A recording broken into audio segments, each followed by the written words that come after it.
Delegation भी आपसे मिलने आया है, क्या बातें हुई है, क्या कहना चाहेंगे आप? नहीं, देखिए, पहले तो किसी प्रकार का लोकतंत्र में लाठीचार्ज वगैरह दुखद है, लेकिन यहाँ पर जो सरकार है नीतीश जी की, इस सरकार का एक कैरेक्टर रहा है, कोई भी आता है लोकतांत्रिक तरीके से अपनी बात रखने, तो सरकार लाठीचार्ज को सबसे आसान जरिया मानती है। तो लाठीचार्ज की तो एकदम बिल्कुल निंदा करते हैं, नहीं होना चाहिए, और अगर किसी ने किया है, कोई अधिकारी दोषी है, तो उस पर कार्रवाई होनी चाहिए। एक बच्चे को मुझे बताया गया है कि चोट लगी है, वो हॉस्पिटल में है।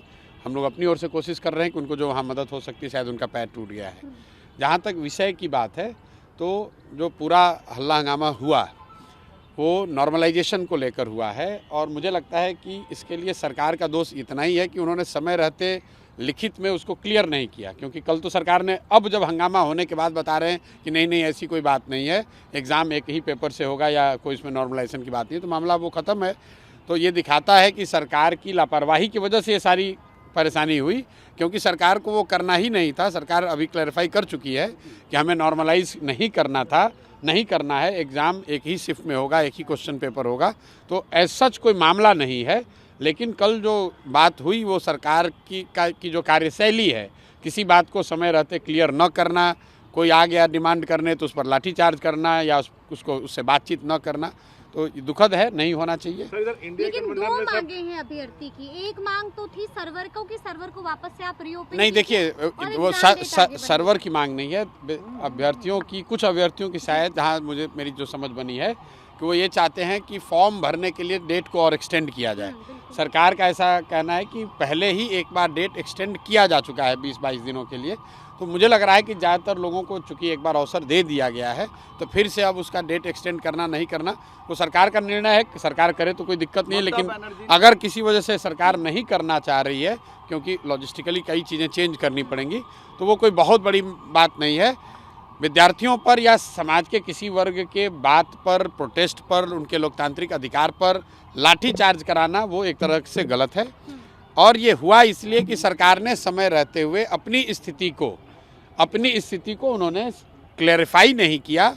अगर उन्होंने क्लैरिफाई कर दिया होता तो बच्चे यहाँ जमा नहीं होते, ये लाठीचार्ज जैसी कोई गलत काम हुआ नहीं होता।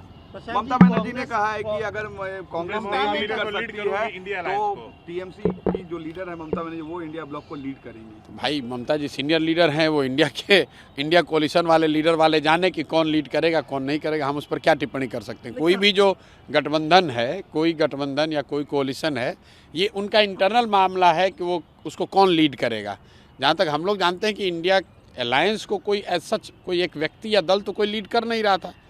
अभी जब पिछले 1.5-2 बरस से जब से इंडिया अलायंस बना है, उसमें कोई एक व्यक्ति को नियुक्त नहीं किया गया है कि कोई संयोजक के तौर पे। आप लोग ने देखा, नीतीश कुमार उस गठबंधन में थे, संयोजक बनने गए थे, लोगों ने इनको बनाया नहीं, तो बेचारे रूठ के फिर वापस चले आए। तो इंडिया गठबंधन का कोई संयोजक अभी तो है नहीं। बाई डिफ़ॉल्ट कांग्रेस चूँकि सबसे बड़ी पार्टी है, तो कांग्रेस के नेतागण उसको चलाते हुए दिखते हैं। तो ममता बनर्जी जी ने अगर मांग रखी है तो इंडिया गठबंधन का मामला है, हम लोग उस पर क्या कह सकते हैं। चाहे समाजवादी पार्टी की बात हो, अडानी वाले प्रोटेस्ट पे पार्लियामेंट में उन्होंने साथ नहीं दिया।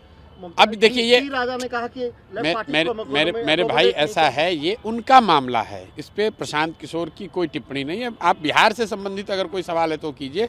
वो इंडिया गठबंधन में कौन किसके साथ है, कौन लीड करेगा नहीं करेगा, पार्लियामेंट्री फ्लोर पे उनका कोऑर्डिनेशन और लैक ऑफ इट का जो मामला है, उसमें हमारी कोई टिप्पणी नहीं। ममता बनर्जी नीतीश कुमार को फिर लाने में कामयाब हो पाएंगी क्या? भैया ये जाके, अरे भैया, नीतीश कुमार खुद नहीं जानते हैं कहाँ रहना है, ममता बनर्जी उनको क्या लायक है। महाराष्ट्र में लैंडस्लाइड विक्ट्री हुई है एनडीए की, कैसे देखते हैं इस फैसले को, जैसा मैंडेट मिला है महाराष्ट्र में?